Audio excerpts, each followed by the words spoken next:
वैसे अजूनही विचार करू शकतेस तू. प्रियाच्या जागी तू असशील तर I will be more than happy. Nitin मुद्दाम तिच्याजवळ जात म्हणाला. त्या दिवशीची थप्पड कमी पडली आहे का नितीन भाऊजी?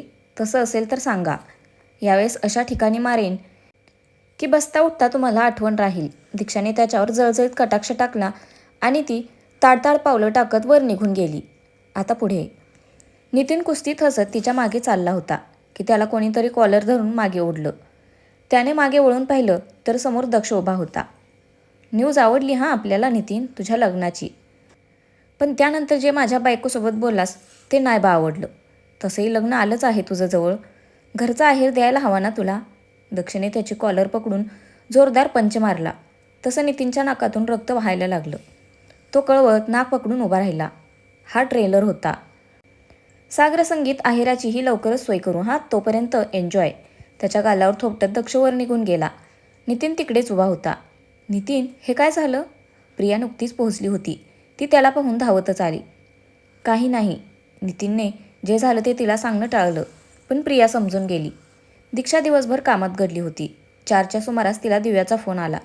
तिला 5 वाजता ऑफिसपाशी यायला सांगून दीक्षा पटापट कामं संपवण्याच्या मागे लागली.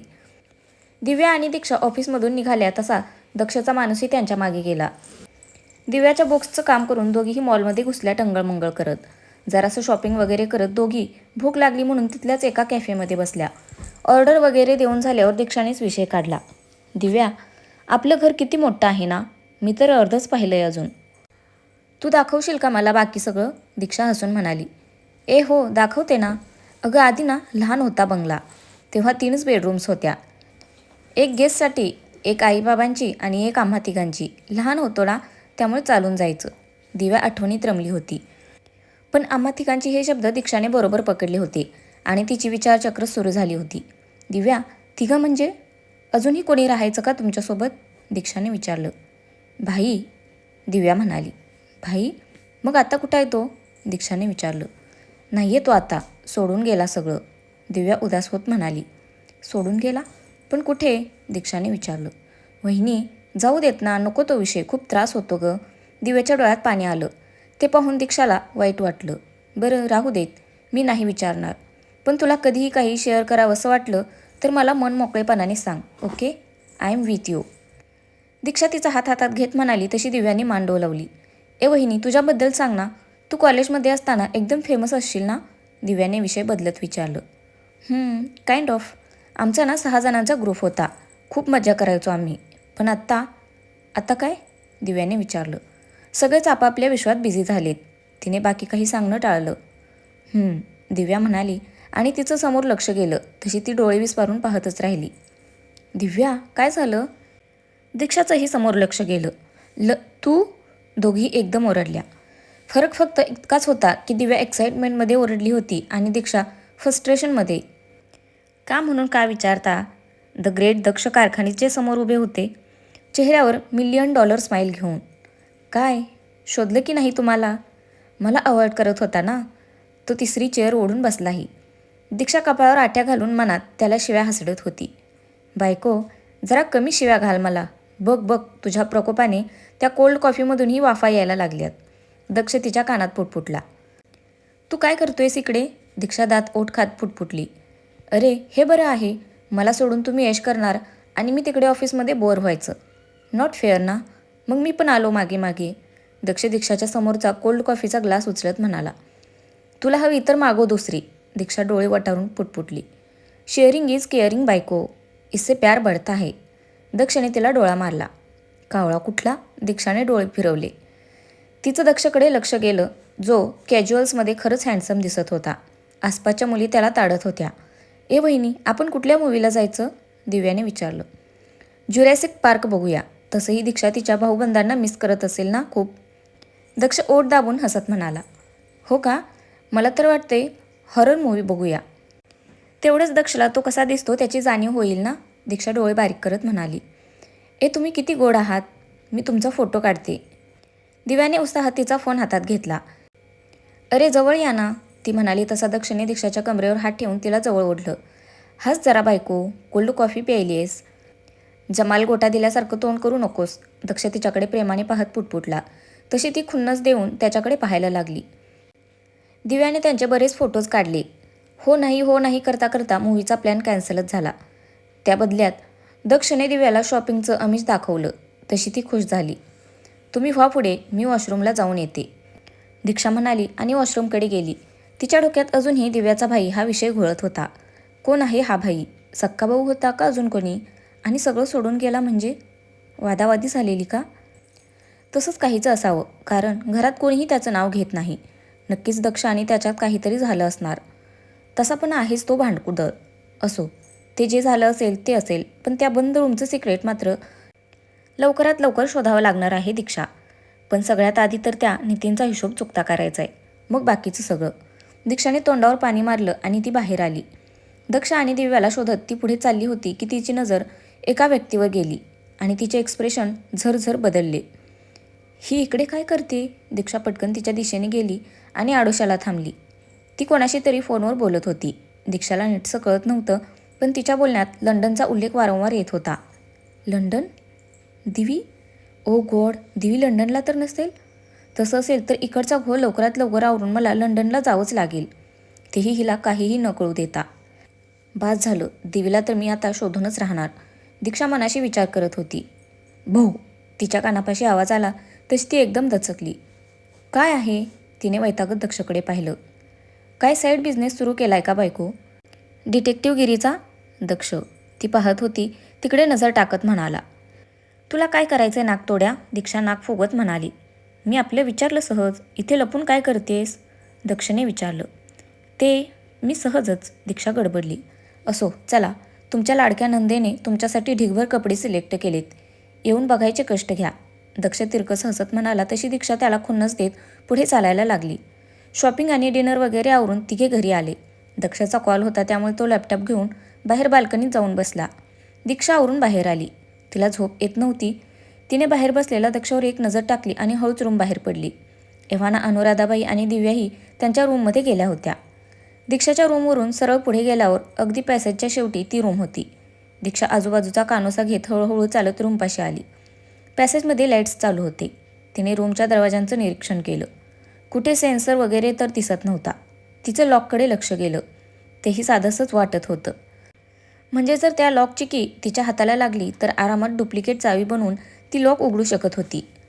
दक्षकडून चावी मिळवावीच लागेल, पण कशी? दीक्षा थिंक. खाली स्टाफचा आवाज आला तशी लगबगीने दीक्षा त्यांच्या रूमकडे आली. नाथा काका, काय झालं? दीक्षाने विचारलं. ते दक्ष बाबांनी कॉफी मागवली होती, द्या माझ्याकडे, मी देते. दीक्षाने त्यांच्या हातातून ट्रे घेतला आणि ती बाल्कनीत आली. ढोस. तिने ट्रे दक्ष समोर ठेवला. आय हाय, क्या अंदाज है यार बायको, किती प्रेमाने म्हणालीस तू, ढोस. मेरा तो दिल खुशी से नाचने लगा. दक्षने टोमणा मारला. हो ना, मग काळजी नसावी पतिदेव. हे आणि असे अनेक शब्द माझ्या शब्दकोशात आहेत. हळूहळू तुम्हाला ऐकवेन हां, दीक्षाही नाटकी आवाजात म्हणाली. बस ना, दक्ष म्हणाला. तशी ती त्याच्यासमोर बसली. नितीनचं लग्न होते 10 दिवसांनी. दक्ष कॉफीचा सिप घेत म्हणाला. माहिती आहे मला. दक्ष, विषय निघालाच आहे तर तुझ्या कानावर घालावंसं वाटते. असं म्हणत दीक्षाने नितीनच्या त्या दिवशीच्या फोन कॉलविषयी त्याला सांगितलं. हॉट? वाटलंच होतं मला, काहीतरी झोल असणार आहे. त्या दिवशी ऑफिसखाली मी त्याला एका बाईला पैसे देताना पाहिलं होतं, दक्ष म्हणाला. दक्ष, मी प्रियाशी बोलायचं ठरवलंय, दीक्षा म्हणाली. तसा तो तिच्याकडे पाहायला लागला. असं का पाहतोयस? आय नो माझा तिच्यावर राग आहे, पण तू तिला मोहरा म्हणून वापरलंस हे कळायच्या आधी तर आम्ही चांगल्या मैत्रिणी होतो ना. त्याच नात्याने तिचं आयुष्य बरबाद होऊ नये असं मला मनापासून वाटते. हे बघ, फायनल डिसिजन तिचाच असेल, पण निदान तिला वॉर न करणे हे मी माझं कर्तव्य समजते, दीक्षा ठामपणे म्हणाली. My I am impressed. ठीक आहे, बोल तू प्रियाशी, दक्ष जरासं हसत म्हणाला. दीक्षा, एक विचारू? विचार. पुढे जाऊन जर तशी कधी वेळ आली तर तू मला माफ करू शकशील? दक्षने तिच्या डोळ्यात पाहत विचारलं. नेव्हर, दीक्षा त्याच्या नजरेला नजर भिडवत म्हणाली. तसा तो हसला. I thought so. त्याने खोल श्वास घेतला. एनिवे, इट्स लेट, झोप तू. गुड नाईट नकटे, दक्ष हसत म्हणाला. Good night खवीस. दीक्षा नाक मुरडत आत गेली आणि दक्ष तिच्याकडे पाहत राहिला. लग्नाची तारीख ठरल्यापासून प्रिया खूप खुश होती. तिने तर लगेच ऑफिसमध्येही डिक्लेअर करून टाकलं होतं नितीन आणि तिच्या लग्नाविषयी. दक्षशी बोलल्यापासून दीक्षा प्रियाला कसं समजावून सांगावं याच विचारात होती. तिला वाईट वाटत होतं. नितीनच्या लग्नाचं नाही तर प्रियाचं आयुष्य पणाला लागणार आहे त्याचं. काहीही करून तिला प्रियाशी बोलावं लागणार होतं. प्रिया दुसऱ्या दिवशीपासून लग्नाच्या तयारीसाठी सुट्टीवर जाणार होती. त्यामुळे आजच तिच्याशी बोलायचं असं दीक्षाने मनाशी पक्कं केलं होतं. प्रिया पॅन्ट्रीमधून कॉफी घेऊन आली तेव्हा दीक्षा तिच्या डेस्कजवळ उभी होती. तिने आश्चर्याने दीक्षाकडे पाहिलं. तुझ्याशी थोडं बोलायचं होतं प्रिया. तिच्या मनातलं ओळखून दीक्षा म्हणाली. बोल. प्रियाही तिच्यासमोर उभी राहिली. प्रिया, हे बघ, तू आणि नितीन दक्षच्या सांगण्यावरून माझ्याशी कसेही वागला असाल तरी मी हे विसरले नाही आहे की त्याआधी आपण चांगल्या मैत्रिणी होतो. आय नो नितीनशी लग्न करणं हा तुझा पर्सनल डिसिजन आहे, पण तरीही मला तुझं आयुष्य खराब व्हावं असं कधीही वाटणार नाही. त्यामुळे प्लीज परत एकदा या लग्नाचा विचार कर. नितीनचं एकंदर वागणं तुलाही कळतंय. मला त्याच्यावर मुळीच विश्वास नाही आहे. हे सगळे मी आउट ऑफ जेलसी वगैरे बोलत नाही आहे, पण मला खरंच तुझी काळजी वाटते. दीक्षा बोलून मोकळी झाली. त्याला तुझ्यापासून दूर ठेवायचं असेल तर मला त्याला माझ्याकडे वळवावंच लागेल. प्रिया ती गेली त्या दिशेला पाहत स्वतःशीच म्हणाली आणि कामाला लागली. दीक्षाचं बोलणं पटत असूनही प्रियाचं मन मानत नव्हतं. तिला वाटत होतं नितीन लग्नानंतर बदलेल, पण तिच्या या निर्णयाचे परिणाम किती भयानक होणार होते याची तिला जराही कल्पना नव्हती.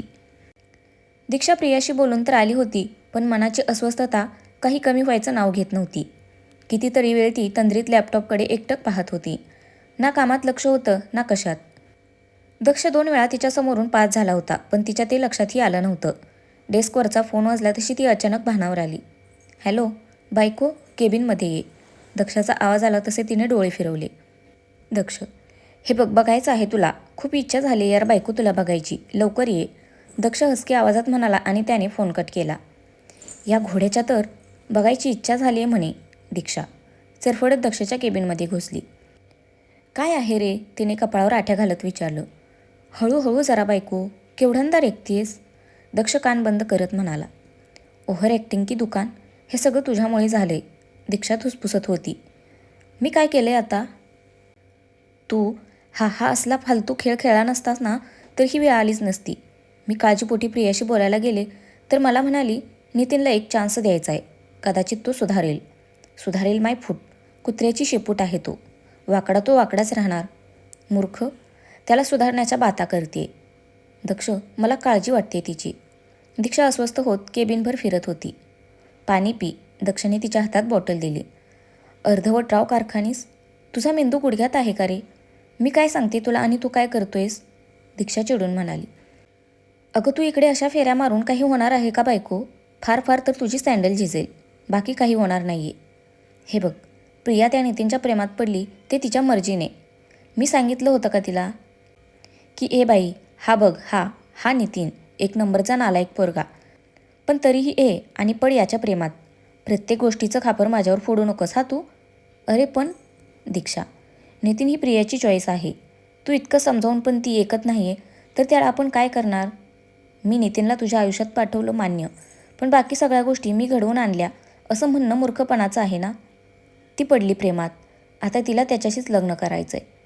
तू सांगतेस तिला तर तेही ऐकायचं नाही आहे, तर यात माझा काय दोष? उगाच चोर सोडून संन्याशाला फाशी देऊ नकोस तू. अरे पण तो नितीन. दीक्षा हायफर व्हायला लागली होती. तर फ्रेंड्स, आजचा भाग कसा वाटला नक्की कमेंट करून सांगा. धन्यवाद.